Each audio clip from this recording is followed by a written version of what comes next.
What's your view? What's your view? What's your view? What's your view podcast?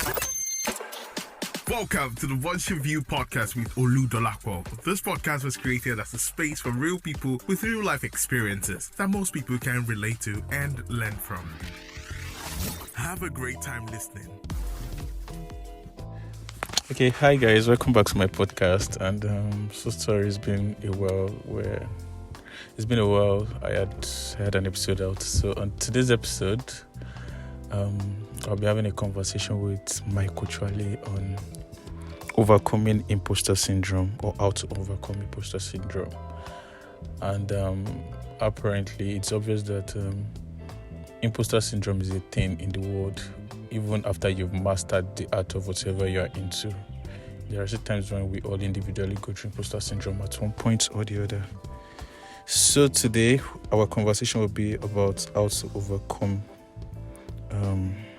imposter syndrome. So, sir, I know you've introduced yourself on this podcast 1,000,001 times, but at the same time, I wouldn't mind that you do the same again. Oh my God, thank you very much. Thank you. My name is Wale Adejuibe, and it's always a privilege again for me. Anytime I'm here, I want to appreciate you also for your consistency and for coming up with matters and issues that people are really dealing with. You see, the truth about this is that these are things that we are really dealing with, especially when it comes to life. So, and it's not a function of, just like we see, it's not a function of maybe the skill acquired, education I've been able to get, degrees and some other things like that. It's not really a function of that. So I want to appreciate you, Dolapo, for coming up with important issues like this. Okay. Thank you, sir. You mentioned something now that it is not primarily about the education you've gathered or something. So I remember there's a particular job I did sometime 2022, mid 2022. It's more of like a political job, right? And I figured I know what to do. Like I had the capacity to do it. I was delivering. But before I could deliver, I would go through the phase of imposter syndrome. Can I actually do this thing? Do I have the capacity to do it? Would they think this is better, or would they think there's someone that could do it better? So this is one of the things that we all go through individually at different phases. So tell us, how can we face imposter syndrome square on? Okay. Do we have to manage it, or we can overcome it? Okay, fantastic. Wow, that's so awesome. You have to manage it to overcome it. That's just what I would say. You have to manage imposter syndrome to be able to overcome it. And how do you start the management from? You need to know if you have imposter syndrome or not as a person, and there are signs that shows that. So if you are someone that you feel unworthy of an achievement, or just like you said, you were given a job and you felt myself, we have people like that. They are given a position to handle, possibly because of their potential, and because of imposter syndrome they felt I don't think I have the capacity, and ultimately that is going to affect their performance in the role.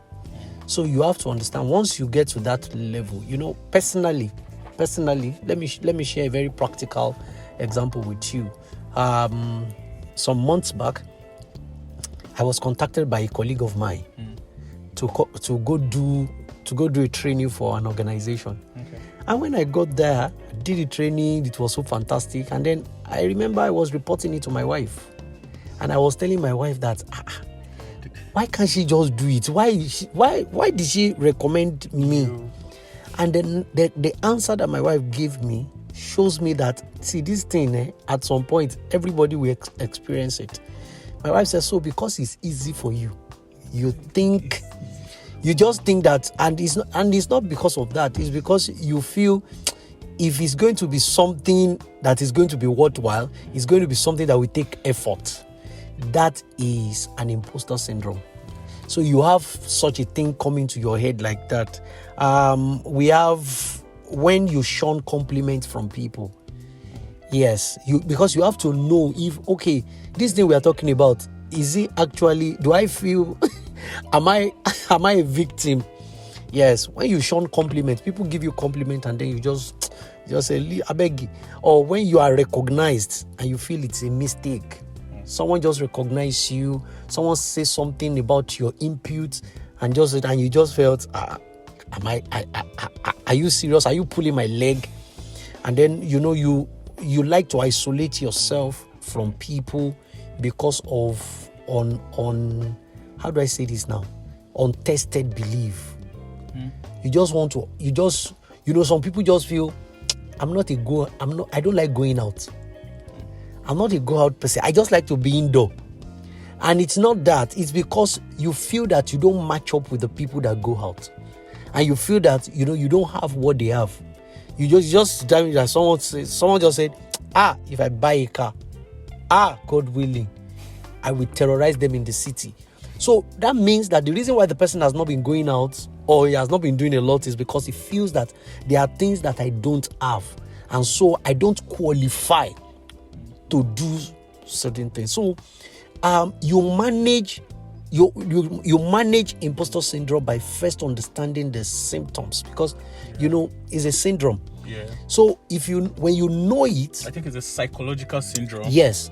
When you know it and you are conscious of the signs when it begins to come, you now begin to walk against it, because this syndrome comes as a result of inner voices that has been said to you, and you have to know the cause. What really leads to imposter syndrome? When you sit down and look at it critically, because that will give you solution on what to do, you notice that the main cause for imposter syndrome is when you have been in an atmosphere or an environment of constant criticism. Yeah. When you have always been criticized, because of academic performance, the work that you did. There is this culture that I didn't know the person that put it. I didn't know how they created and designed it. That you don't praise people in their presence. That thing leads to imposter syndrome. It's not. I'm serious. Psychologically, it's not a very good practice. Harmful, yeah. Yes, it do more harm than good. When a child, praise is one of a child's love language. And I often say this because one of the things that really lead to a lot of adults today doing so much, trying to put a lot of effort. You just imagine that in a day you didn't do anything and you feel you are a sinner. You just feel that because I didn't do anything, you just felt, I hope my bank account will not go low now because of what? But when you track it, you discover that we have always lived under a roof or in a family where your good is not good enough. Your good is not good enough. And it's not as if it's not good enough. It's because they felt that if we keep telling you that your good is good enough, you're not going to do better. You won't give it. So it becomes a serious criticism. You have a child that makes straight A's in mathematics and English. The next thing you are asking, so why did you score 75? Is your mate that is scoring 98 now? When are you going to score 90? So it becomes something that really, it looks as if in the present, it doesn't have any harm. But until you get to the point where you are growing older, and then you can make certain decisions for yourself. You see, the way this thing works is that when we were trained, when training was going on, we didn't know the impact of the training until we grew older. Some people, when they got to university, they thought they would be able to be free. But because of the impact of the training that their parents had given to them, they just discovered that their movements were narrowed. There are certain people that they couldn't follow. They couldn't just do some things. And then they're wondering, like, what happened? However, it was because of the force of training that our parents gave when we feel we were not free. So that when you were freed, in fact, that was what the Bible was talking about when it said that train up a child in the way he should go, that when he grows old, he will not depart from it, because there is a power in that training that makes the child walk according to conditioning. The same thing also when we look at imposter syndrome, when you are under a serious critic, or you have someone that criticizes you, you dress all by yourself, and instead of you to be praised or be appraised, the next thing is that they look at the part that is not really good. That's the part that they tell you that but you should have done this way, as old as you are. And as those things, you felt that is not doing anything to you, until you now get to the point where you need to maybe be a groomsman to your friend. You're part of the groomsmen, and then you are afraid of stepping out. Why? Because you had every other person, you were looking at them from the window, and then you saw the way they dressed, and you felt like, what happened to my own? And for the next 3-4 hours that you either in church or at the reception, you didn't have the confidence to come out, to be elegant, to stand. And unfortunately, people don't respond based on our dressing. People respond based on how we carry the dressing. Yes, sir. How you carry yourself? Because we are living magnets. We magnetize who we are. So some people, you find out that some people just like to dress, and then they felt like my dressing will cover all. But you know what? We have it's a psychological thing. Aura. I think thank you. Aura. We have the power to be able to see through your dressing as human. Like, so beyond your dressing. Yes, we just go through and we just know that no, this is just packaging. I'm telling you, and the major problem is this imposter syndrome. This is the major thing, because any little thing you see, some ladies just see the hair of another lady, and then they just wonder, like, they lose it. And then they wonder, like, see, I've even given up. I can't match some people. There are some people I can't match. And the reason is because criticism always starts from outside in. Criticism always move outside in. Nobody's come to the world to criticize himself. It's what you see on the outside. It is what you are subjected to that now determine. The movement of criticism is that it first starts from someone. When that person or a group of people criticize you to the level, you master criticism. So you now get to the point where you don't need anybody to criticize you. You are enough to criticize yourself. So, and see, this thing that I'm saying in neuropsychology, there are a lot of filmmakers that goes for neuropsychology training. Why? Because they make movies, and the next thing, a lot of people start criticizing it. And so it for 1, 2, 3, 4 years, it affects their ability to write another script. So you find out that a lot of filmmakers couldn't have the power and everything to move ahead because of that. The same thing also happened to people that their movies are at the top. I think majorly creative, thank you.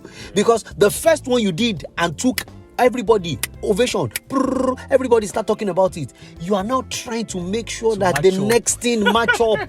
And then, so that's why they ask them to go see a neuropsychologist or to go for a neuropsychology training, so that you will have the ability to detach yourself from whatever it is that you have done that gave you the success or the failure in the time past. Thank you so much, Coach Wale. Thank you so much.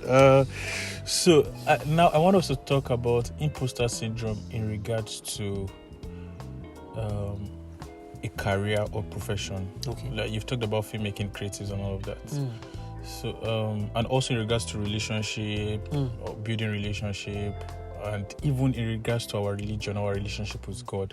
Because like you said the other time, sometimes you've not done anything, you're already feeling guilty. Oh, calm down. Yes, that's true. I think there's some pointers to imposter syndrome. That's true. Because some people, their belief is that, I'm not preached today. I'm not sure. They're already feeling guilty. Those are some of the attachments or attributes to imposter syndrome. So now I want us to talk about imposter syndrome in regards to relationship or job, or your career first of all. Career, okay. Yeah, and let's say, a fresh graduate, NYSC, as it is in Nigeria, maybe through the help of God and the help of men, you're able to get a job in, let's say, a multinational company, and you are fresh on the job. Let's even say, like, as minute as a social media manager. Okay. How can I, as a person, overcome imposter syndrome? Okay. Thank you very much. So you have to know how imposter syndrome, how it's expressed. Yes. So if you want to overcome it, you must overcome the expressions. To overcome imposter syndrome, you have to overcome the expressions of imposter syndromes. And there are 4 main expressions of imposter syndrome. Number 1 is self-doubt. So I've gotten the job. The next thing that's on my mind is, am I fit? Can I even match up with the dressing, with the way? I've never been in a corporate setting. Even though I've been in a corporate setting, how do I fit into this thing? So self-doubt. And what you do is to replace your self-doubt or question the limiting belief. Call out those limiting beliefs. Because doubt is a product of belief. And is actually a product of limiting belief. The Bible says faith comes by hearing, and hearing the word of God. And when you have to know how fear and doubts also come too. It also comes by hearing different voices. So you have to overcome the self-doubt. Like, if I don't qualify, if I don't have what it takes, they won't call me here. They won't give me the job. So that's the first one. The second one is anxiety. Yes, it's an expression of imposter syndrome. You just and this thing is very important because you always have what you are. Yeah. You will always have what you are, and what you are is is not a function of who you are. It's a function of your dominant thoughts about yourself. Yes. What I call the concept of Coach Wale. There is what we call the concept of Dolapo. That's what I mean by what you are. Is a concept. It's different from your identity. Your identity is who you are. Okay. Yeah. The concept of, so I know who you are possibly by how you grew up, the education, you understand what I'm saying?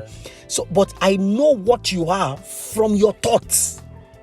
From the way you think, and I can get how you think by the way you relate, the conversations that we have, the things that you do, the things that I see you do. So it's very important for you to understand that if you are so anxious, the first thing in the workplace, it shows that you are going to make a lot of mistakes, and the more the mistakes, because anxiety is the underlying factor for mistakes. What leads to repetition of mistake is not because you are dunce. It's not because you are ignorant. It's not because how can I say it? It's not because you don't know what to do. It's not even lack of capital. It's not lack of anything. It's because of anxiety. That's why you see a boy who understands the concept of fraction in mathematics, but because he made a mistake in an exercise. By the time the father looked at it and said, "Why did you make the mistake here? Practice it again, do it again," he will still make the same mistake. The problem is not that the boy didn't know the exercise. The problem is that the base of the operation or the work of the boy is anxiety. He's anxious. Why will I just do this? Why will I do this? So when I'm giving the instruction, your attention is not on the instruction and it's not on me. The attention is on what is really what I cannot do, how I'm going to disappoint, how I'm going to do this. So that's the major thing. And how do you overcome anxiety?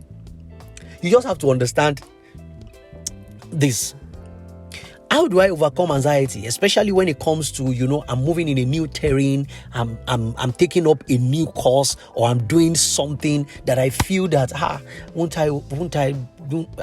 hope I will not do this. For the first thing is that you need to improve or increase your confidence channel. There are things that we call the confidence channel.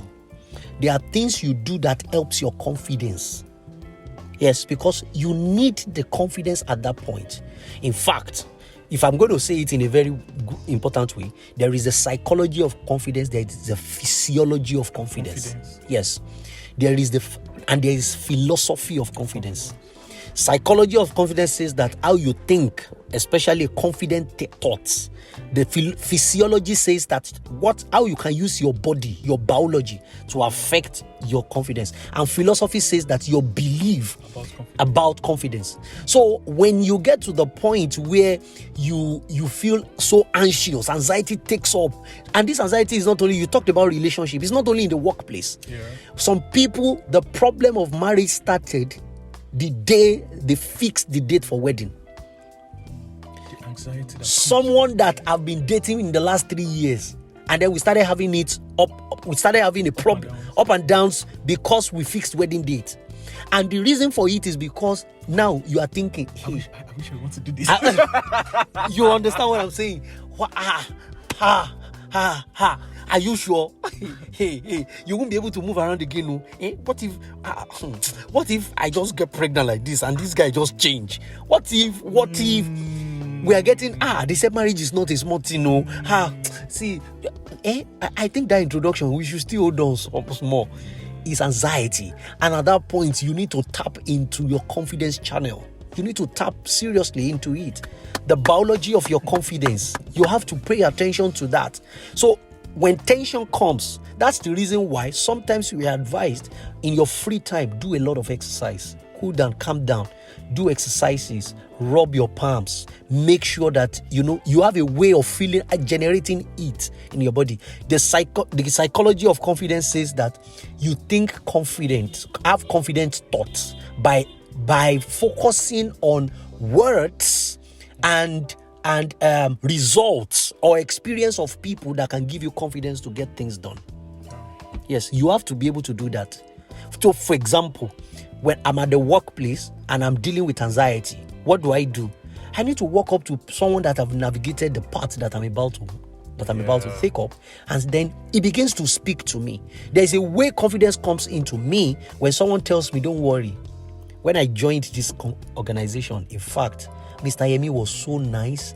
I made some mistakes. They did not penalize me for it. They did this. So that gives me confidence that, okay, if it happened for him, it can happen for me too. It can happen for me too. So that talks about the aspect of anxiety. Then the third one, which is very big, is perfectionism. It's an expression of imposter syndrome. Because you feel like, I need to do something to show these people that, yes, I am there. You tend to become a perfectionist. You tend to want everything to be, everything to be okay. So it leads to the first two that I talked about. So if you want to overcome imposter syndrome, especially in the workplace, you've just gotten a job in multinational, you just have to understand vulnerability is not weakness. It's not weakness. You must see the strength as an angle of vulnerability. There is a weakness angle, which is where a lot of people focus on. But there is the strength part of vulnerability, that when you showed up and tell someone, this is the area that I feel I'm not good enough, you have displayed strength. Because one of the ways to show weakness in human is when they cover their vulnerabilities. When you cover your vulnerability, it shows weakness in your part. So, but ability to open up, tell someone, please, I can appear that I know so much. Yeah. See, please, I don't. There are things that I don't know. So please, you can help me. Don't try to be a perfectionist because you can't get it right. Thank you so much, Coach Wale. So I mean, your story about where you were growing up will always play out in most of these episodes. You mentioned that your brother was more praised, accepted, recognized because he could put his hand to things, get things done. Definitely. He's like the technician in the house and all of that. But you are more artistic in nature. Right? You are a deep thinker. You take your time to process things before you carry it out and all of that. Did you at any point experience imposter syndrome because of that? Did you think it affected your level of accepting who you are for who you are while you were growing up? And how did you manage that? Fantastic. So let me quickly say this, that one of the things that really will happen is adverse childhood experience which we have talked Yeah, about. childhood experience affects Yes, it affects. But the sensitive part of imposter syndrome is that you always have is like a devil for another level. You always have it play out at every level of your life. In fact, the way I say it is this: once you change an environment, you become a member of certain clique, or you joined another organization, you are introduced into a new culture or something. See, it's bound to happen. That's why in America today it is said that over 80% of people live with even if it's a trace of a syndrome that is tied to imposter syndrome. Over 80%. So when I was growing up, of course, it has a lot of effect. It has a lot. I got anxious. You see me trying to cover up my tracks. You see me trying to cover. You get a report card, and then you got home and you said, we were not giving report card though. They said when we resume. And the reason for that is because even though my report is better than an average person in the class, but there is a feeling that there is no matter what I do, I have someone that is going to criticize it, will not look into the process and the advancement of the process. It will just go straight to the results. Yeah. So it affected a lot. Got into university. I remember, in fact, I don't think there was a time I sat my dad down and I told him about my results in university. I don't think there was ever a time like that. I was the one trying to figure things out all by myself. My first year was very rough. How is it going? So, we are fine. University people, they don't used to give report card now. So don't worry. I'm not out of school. But whereas you have some children, they go back home and they were able to tell their parents, this is what I scored in mathematics, in English, and that like that. And so the idea about it is that, and it got to recently and a lot of things like that. So wow. How have I been able to manage it? First thing first, I think I was, or let me say I am, because I'm still we are still in the process. Yeah. I'm very comfortable with my vulnerabilities. Yes, I'm very, very comfortable with what I cannot do. Yeah. Yes, and I'm quick to let people. The closer you get to me, the more I let you understand things about me. Yes, because so that you don't get to see me and then you get surprised. Not just only surprised, myself too, I'm caught in the web of trying to please you. No, I don't. I won't try to do that, because I'm able to manage it in that aspect. Another thing that I think has helped me is my connection with people. Yes. The kind of people you roll with. Yes, my connection with people. And in fact, that's the most powerful of all that I can think about. I think so too. That has helped me. It's not really learning. I think it's about community. Yes, thank you. You have friends who write when you are talking. That's a lot. Yeah. Do you understand? It's a lot. It helps. Oh my God. It helps me. Someone like me. When my friends, so I'm not saying younger ones or something. My own friends, I say, Wale, wait. That thing you say, let me write it down. And then I'm wondering, like, wait, whatever. So it helps me to now put the best in me that, so this thing I think is small, I think there's something is a big deal. So it helps the connection that I have with people, the connection that I have with my environment. Yes, the connection that I have with my environment. So I choose to see the good side of my environment. I choose to see and so much about it is the people. And because I was a victim, I try as much as possible to cut the circle by treating my children better.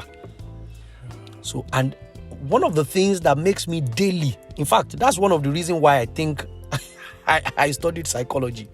One of the things that makes me daily want to learn more about human behavior and how our thinking affects our action is the fact that there are things going in retrospect. There are things that I won't want to see happen in my children. So if it's not going to happen, it's going to be a huge investment on my part. So I could see that I'm trying to become better every day, not just for my sake alone, but for the sake of the children that are coming up after me, and for the sake of people that are also victims currently, to help them to come out, and then we can have a very good time. Thank you so much, Coach Wale. So one thing, I tweeted something sometime 2 weeks ago, and I just had to check it. I tweeted, stop marketing your weakness. Because I feel like it is one of the breakthroughs that worked for me, one of the concepts that worked for me when I was trying to overcome imposter syndrome. Is I don't talk about the fact, like I don't market it, but I come in a vulnerable way that, bro, I can't do this thing, no. If you teach me, like that's how I come. I don't come in such a way that I don't market it. Yes, I don't make it a big deal. Your mind is made up. I do not make it a big deal. Yeah, so it's like a product. Exactly. So I don't. It's like a product that can't be changed. You can't do anything about it, but you want people to take it. That's what you mean by marketing. I don't make it a big deal. Yes. That is I don't know. So let's talk about imposter syndrome in regards to our relationship with God, which is the last concept we'll be talking about.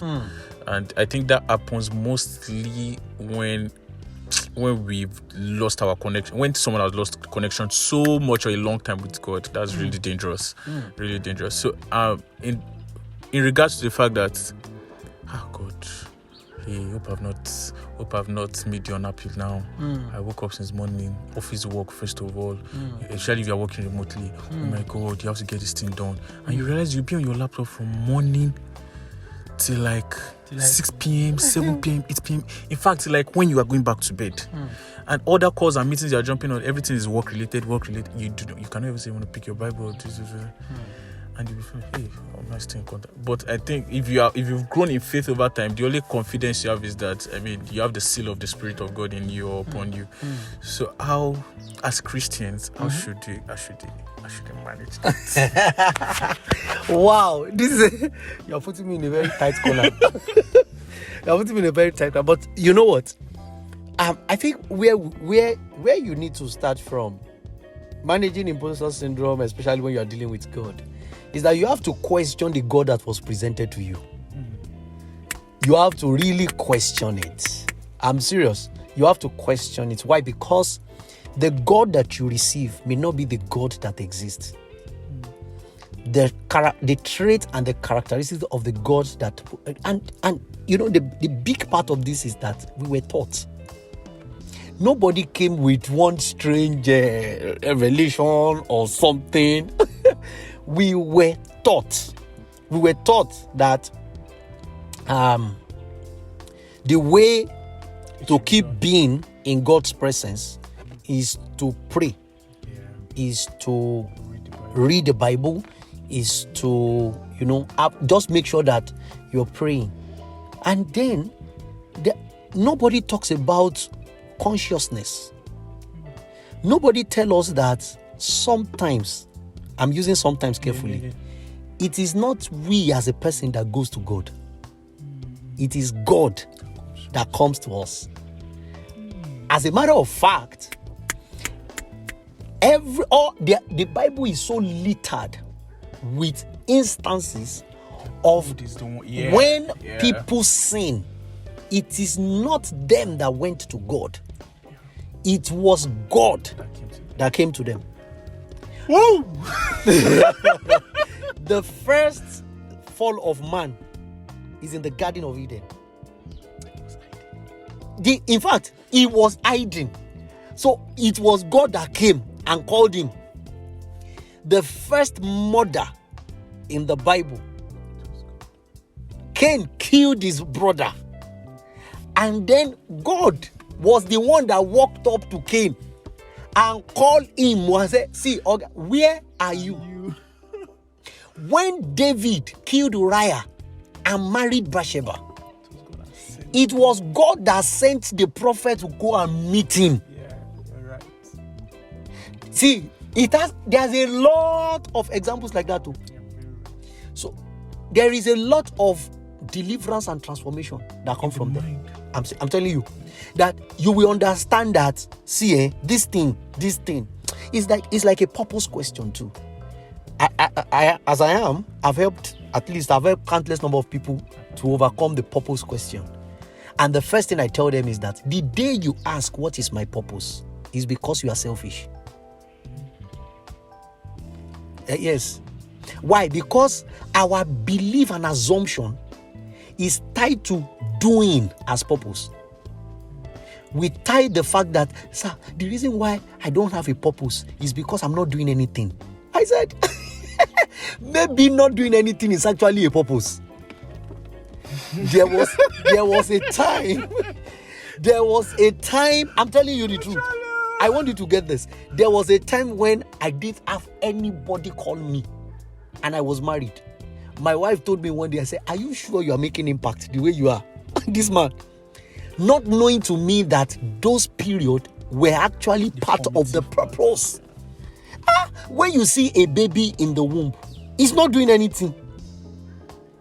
But there's a formation going on. So at that point, the baby said, I can't wait to jump out. I think I don't have a purpose. I said, it is because of what was presented to us. So you have to, when you want to know how to deal with God, you have to know. Why now? Because I remember sometime last month I did a tweet on, I was studying like the formation of butterfly. Okay. And how they come from pupa, larva, yes. And they become, so at the moment when they were still in the cocoon. Yes, no. Nothing in their head, nothing is going on. Of in course. Their mind, everything is dead. Yes. Darkness. That's true. No light, nothing. That's true. It's just the same with the plants before it will sprout out. It is in the deep soil. That's it. Nothing is like in the, let's say the seed as mine. Yeah. Nothing is going on. I do not have a purpose. I'm just inside this soil. Everything is dead. Yeah. And boom, one day there's this soil is opening up like sprouting, that. Yes. And there's a tiny green maybe like plant shooting out, and over time a medium plant, over time a stump, over time a tree, then a big mighty bro. so when you look at in fact, when you look at the stories of conversion, you will notice that it was God that came in. Yes. When Saul was going to be Paul, Saul did not go and meet God. It in the state of him killing, persecuting the people that are working for God, God himself. So you must question the God that is presented to you. Because if you don't question it, that's the foundation of guilt. We can as well end this podcast. We can as well end this episode. I'm telling you, that's the foundation of guilt. You just feel like, the God that I have, if I don't pray for 5 days, he will not show up. Okay, because I used to have a roommate when I was in uni, and he's like, God, not preach today. Okay. Yes, I had it was a friend, not a roommate, it was a friend. He's a Muslim, and I'm like, I've not preached today. It's as if something bad is going to happen. Something is going to happen. Guy, calm down. So when you look at it, this is not. We're not trying to say that you shouldn't pray. Do you understand? Because prayer in itself is a powerful thing. No, it's not just a powerful thing. Prayer in itself, you have to understand the different dimensions of prayer. For you not to feel guilty that you are not praying. Yeah. Because some of us are actually praying when we think we are not praying. Thoughts are things that even the Bible says that our God unto him that is able to do exceedingly abundantly above what we could ask or think. So he put prayer on a 2 pedestal there. He put prayer on the pedestal of asking from your mouth, with your mouth, and thinking with your heart. So it becomes a very, very important thing where we see that Jesus saw the thoughts of people while they were still thinking it. That was Jesus on earth. How much more Jesus in heaven? So you have to understand the dimensions of prayer. So much so, there is a crying dimension of prayer that God hears. There is a groaning. There is thinking. I'm telling you, sometimes, some of the prayers that we pray, because it is religious. It is based on religion. Like, if I don't pray this prayer now, God will not come. If I don't pray this prayer, I'm not going to have a good relationship with God. And your God is up there laughing. I'm telling you, he's just laughing at you like, you that you have prayed since you were sleeping. You that you have given me. And you know, the problem about this is that it makes it very difficult for us to identify the answer when he has given it. It makes it very difficult because a lot of people are praying for an answered prayer. You are asking for what has been answered. Why? Because your mode of prayer is the way God passed it, but you thought you didn't pray. When I was thinking, God sent the answer through my thoughts. But because I felt, no. Because I have not spoken in tongue. And then I'm expecting immediately after tongue speaking. And God is telling you that, oh man, what are you doing? What is happening to you at this point? So when you look at how we deal with God, especially in this imposter syndrome, you know what? It's a very broad thing, but you have to question the God that was presented to you. You must have the ability to question it, because if you take it without questioning, it becomes very difficult for you to even walk the path of faith that we are talking about. When you understand that God spoke to Abraham virtually every day and he didn't pray in tongue. God gave instruction to Abraham. There was no speaking in tongue then. There was no what else do we have now that looks like prayer exercise? What else? What are the things? When you understand that the fact that, you know, the way the Bible presented certain relationship that some fathers of faith had with God, you just wondered. Like the priest that is burning incense in the temple, God showed up. He didn't have faith. He had to go dumb for John to come out. And the woman who we didn't know, maybe he knows God before, he showed up to her and gave her a word. And then she was able to respond and said, be unto me according to your word. So you have to understand the God that is presented. And then you have to, that's what the Bible is saying when he said, let us boldly come to the throne. Because he knows that there are certain things that will affect your coming. There are certain things. So he said, please, you have to approach that throne of grace to ask for mercy to help with boldness. Boldness overcoming imposter syndrome. You have to. So, to be honest, guys, I actually, like, I'm not capping anytime I say I want to Coach Wale on my episode. I'm not even, like, I'm not trying to, like, sweet mouth or do anything now, just so you know. Because I've had conversations away from podcast with Coach Wale, and it's mind-blowing, to be honest. It's just mind-blowing. Thank you so much, Coach Wale. You are so deep. And the good thing about you're not just deep based on your aspect of career or what you do. I've seen you lead prayer in church. I've seen you talk. I've heard people tell me, this is what Coach Wale said I should do. It cannot be any other person. Thank you so much. You're welcome. You are deep. Oh my God. You are deep. Thank you so much. I mean, my last word here on this episode is just that nobody's going to be courageous for you. Right? That's one thing I tell myself. Nobody's going to, like, come out courageously to do certain things for me. The best that people can do for me is to give me platforms. That's true. Right? So I would have to courageously step out to do that which needs to be done. And I don't have to just show it on my face alone. I have to carry the aura from the inside out. So, like, that's my last word for this. I don't know you. Awesome. I'm good. When it comes to like we said, I think the last part of this podcast is very, very important. But generally, you must have the ability to question your beliefs. Don't assume.